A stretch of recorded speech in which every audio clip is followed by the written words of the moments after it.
উন্নয়নকৃত প্রক্রিয়াগুলোকে standardise বা আদর্শে পরিণতকরণ। আমরা জেনেছি যে ভ্যালু সংজ্ঞায়িত বা নির্ধারিত হয় গ্রাহক দ্বারা। আমরা আরও শিখেছি কিভাবে আমাদের প্রক্রিয়াগুলোর ভ্যালু ম্যাপ করতে হয় এবং প্রবাহ উন্নত করে ভ্যালু বৃদ্ধির জন্য অপচয় অপসারণ বা হ্রাস করতে হবে। আমাদের পরবর্তী চ্যালেঞ্জ হচ্ছে উন্নয়নকৃত প্রক্রিয়াগুলোকে স্ট্যান্ডার্ডাইজ করা। স্টেজ 4-এ এটি জেনে রাখা খুবই জরুরি যে বর্তমানে আমাদের কাজ করার সেরা উপায়টি অবশ্যই নথিভুক্ত করতে হবে। এর ফলে আমরা আমাদের পূর্ববর্তী প্রক্রিয়া থেকে অপচয় কমানোর যে লাভ সেটা পেতেই থাকব।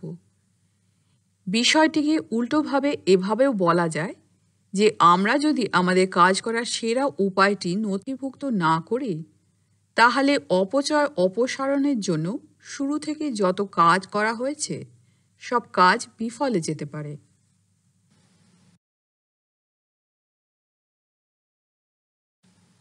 স্ট্যান্ডার্ডাইজেশন কি? পূর্বের পাঠে আমরা স্টিল প্যানেল ফ্যাক্টরিতে কাজের প্রবাহ উন্নতির জন্য মজার একটা উপায় শনাক্ত করেছিলাম। আমরা ওয়ার্কস্টেশনের বা কর্মক্ষেত্রে লেআউট পরিবর্তন করেছিলাম যাতে ওয়ার্কস্টেশনগুলো পরস্পরের কাছাকাছি থাকে এবং আমরা প্রতি ব্যাচে 5টির পরিবর্তে একবারে একটি উৎপাদন করার প্রক্রিয়া নির্ধারণ করেছিলাম।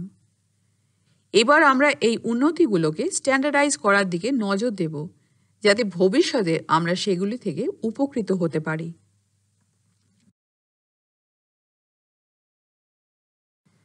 উন্নয়নকৃত প্রক্রিয়াগুলোকে স্ট্যান্ডার্ডাইজ বা আদর্শে পরিণতকরণ। স্ট্যান্ডার্ডাইজেশন কিভাবে কাজ করে তা বোঝানোর জন্য আমরা আবার স্টিল প্যানেল ফ্যাক্টরির উদাহরণ ব্যবহার করব। আমরা অপচয় হ্রাস করার আগে স্টিল প্যানেল উৎপাদনকারী অপারেটররা 15 মিটার দূরত্বে ছিল। পরবর্তী অপারেটরের কাছে পাঠানোর আগে প্রতিটি অপারেটরকে 5টি স্টিল প্যানেল তৈরি করতে হতো।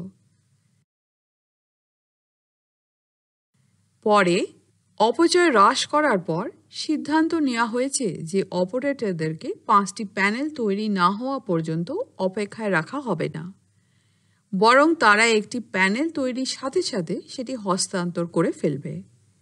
তাহলে এই প্রক্রিয়াটিকে স্ট্যান্ডার্ডাইজ করার জন্য আমরা কি করতে পারি জানার জন্য পরবর্তী বা নেক্সটে ক্লিক করুন। স্ট্যান্ডার্ডাইজেশন 1, অপারেটরদের পুরনো খারাপ অভ্যাসে ফিরে যাওয়া থেকে বিরত রাখতে আমরা স্টোরেজ এলাকা কমিয়ে দিতে পারি অথবা সরিয়েও দিতে পারি যাতে সম্পন্ন হওয়া প্যানেলগুলো জমিয়ে রাখার মতো পর্যাপ্ত জায়গা না থাকে। সবাই এই পদ্ধতি অনুসরণ করছে এটা নিশ্চিত করার জন্য আমাদেরকে একটি ডায়াগ্রাম তৈরি করতে হবে যেটাতে অপটিমাল লেআউট দেখানো থাকবে। ডায়াগ্রামে অবশ্যই স্টেশনের মধ্যেকার ব্যবধান স্পষ্টভাবে দেখানো থাকতে হবে। ডায়াগ্রামটি প্রদর্শন করুন এবং শেয়ার করুন যাতে সবাই স্টিল প্যানেল তৈরির ওয়ার্কস্টেশন স্থাপনের সর্বোত্তম উপায়টি দেখতে পায়। আমাদেরকে এটাও নিশ্চিত করতে হবে যে অপারেটররা একসময় শুধুমাত্র একটি প্যানেল তৈরির জন্য প্রশিক্ষণ প্রাপ্ত এবং তারপর এটি হস্তান্তর করে।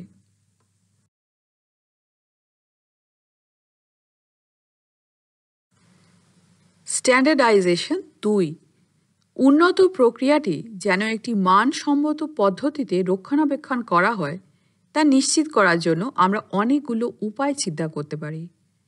কাজ করার নতুন পদ্ধতির দীর্ঘমেয়াদী সাফল্যের জন্য গুরুত্বপূর্ণ হচ্ছে নতুন স্ট্যান্ডার্ডাইজ প্রক্রিয়াটি নথিভুক্তকরণ এবং আলোচনা করা। এটি ছাড়া উন্নতিগুলো ভুলে যাওয়ার সম্ভাবনা রয়েছে।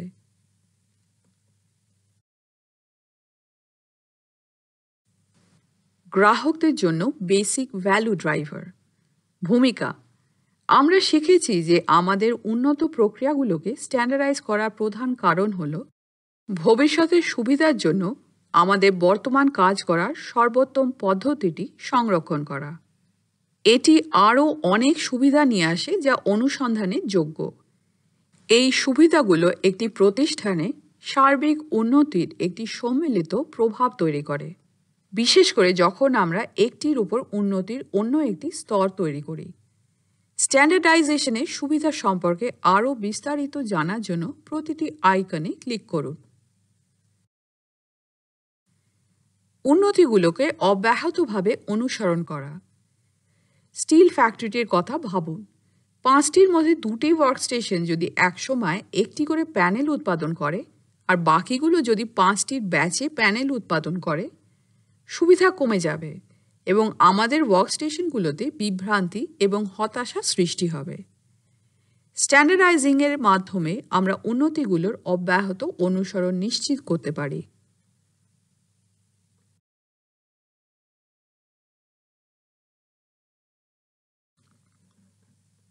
উন্নতির লঞ্চ প্যাড বা যেখান থেকে উন্নতির যাত্রা শুরু হয়। ভবিষ্যৎ পাঠগুলোতে আমরা শিখব যে উন্নতি করার সুযোগ সবসময় থাকে, আমাদেরকে শুধু সেটা দেখতে সক্ষম হতে হবে। এটি অপচয় অপসারণকে একটি ধারাবাহিক প্রক্রিয়া করে তোলে। একটি উন্নত প্রক্রিয়াকে স্ট্যান্ডার্ড নির্ধারণ করার মাধ্যমে আমরা পর্যালোচনা করার জন্য একটি সামঞ্জস্যপূর্ণ নতুন প্রক্রিয়া তৈরি করি এবং আরও অপচয় হ্রাস বা অপসারণের চেষ্টা করি। এটি ছাড়া আমরা আগের মতো একই উন্নতি চালিয়ে যেতে পারলেও পূর্বের উন্নতিগুলোর উপর ভিত্তি করে নতুনভাবে উন্নতি করতে পারব না।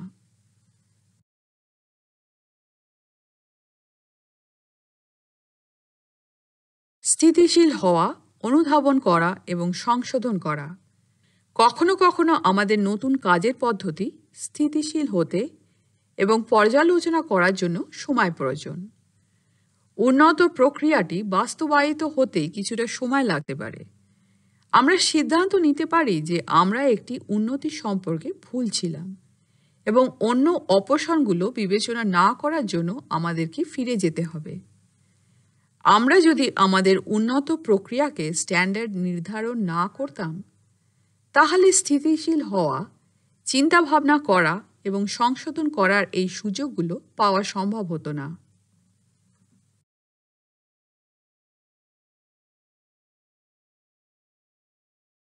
উন্নতিগুলো সহজতর করা।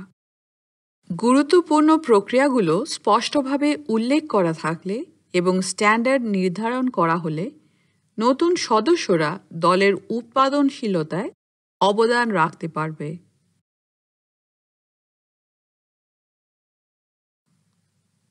গুণমান বৃদ্ধি।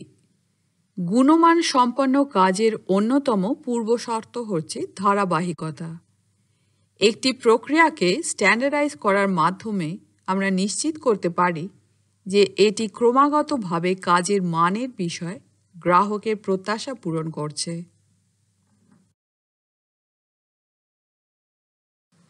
স্ট্যান্ডার্ডাইজেশনের উদাহরণ।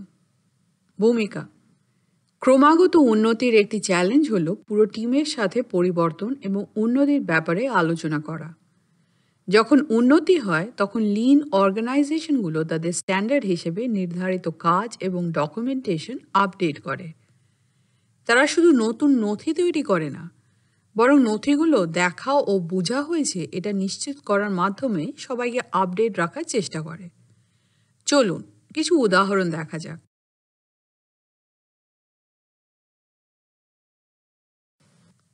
এসওপি একটি স্ট্যান্ডার্ড অপারেটিং প্রসিডিওর বা এসওপি হচ্ছে এমন একটি নথি যেখানে কোনো নির্দিষ্ট কাজ করার জন্য স্টেপ বাই স্টেপ নির্দেশনা দেয়া থাকে। যদিও বেশিরভাগ ক্ষেত্রে এসওপিগুলোকে টেক্সট ডকুমেন্ট হিসেবে উপস্থাপন করা হয়, তবে নির্দেশনা বোঝানোর সুবিধার্থে এগুলোতে ছবি বা ভিডিও থাকতে পারে। স্ট্যান্ডার্ডাইজড ওয়ার্ক ইনস্ট্রাকশনস প্রক্রিয়াগুলোকে সামঞ্জস্যপূর্ণ, সময়োপযোগী এবং পুনরাবৃত্তিযোগ্য নিশ্চিত করার জন্য যে নির্দেশাবলী ডিজাইন করা হয় সেগুলোকে স্ট্যান্ডার্ডাইজড ওয়ার্ক ইনস্ট্রাকশন বলে। এই নির্দেশাবলী সাধারণত প্রিন্ট করে এমনভাবে টাঙানো হয় যাতে স্পষ্টভাবে দেখা যায়। টিম লিডার ও ম্যানেজারগণ প্রথমত ফলো আপ করে দেখবেন যে অপারেটররা উক্ত নির্দেশাবলী ব্যবহার করতে পারে কিনা এবং দ্বিতীয়ত তারা আসলে এগুলো ব্যবহার করছে কিনা। যদি নির্দেশাবলী ব্যবহার করা না হয় তাহলে টিম লিডারদের যাচাই করা উচিত এবং জিজ্ঞেস করা উচিত যে কোন বাধার কারণে টিমগুলো নির্দেশাবলী অনুসরণ করছে না। নিয়মিতভাবে ফলো আপ করাটা নির্দেশাবলী অনুসরণের হার বৃদ্ধি করা চাবিকাঠি।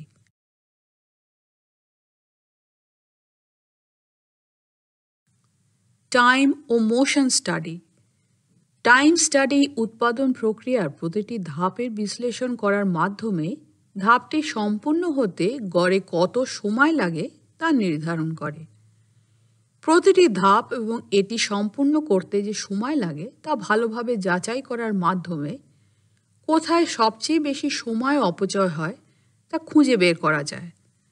দক্ষতা বাড়ানোর জন্য সময়সীমার উন্নতি এবং সংক্ষিপ্ত করার ক্ষেত্রে এই তথ্য ইনপুট হিসাবে কাজ করে।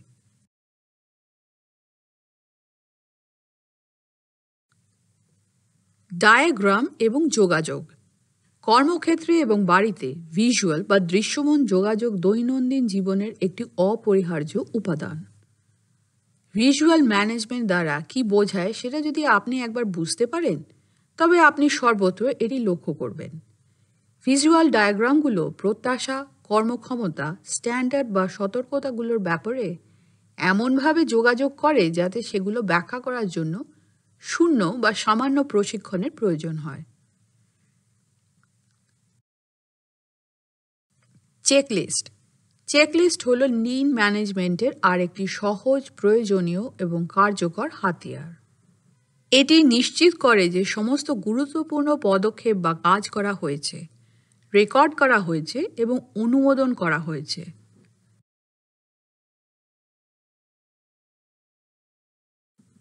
অটোমেশন।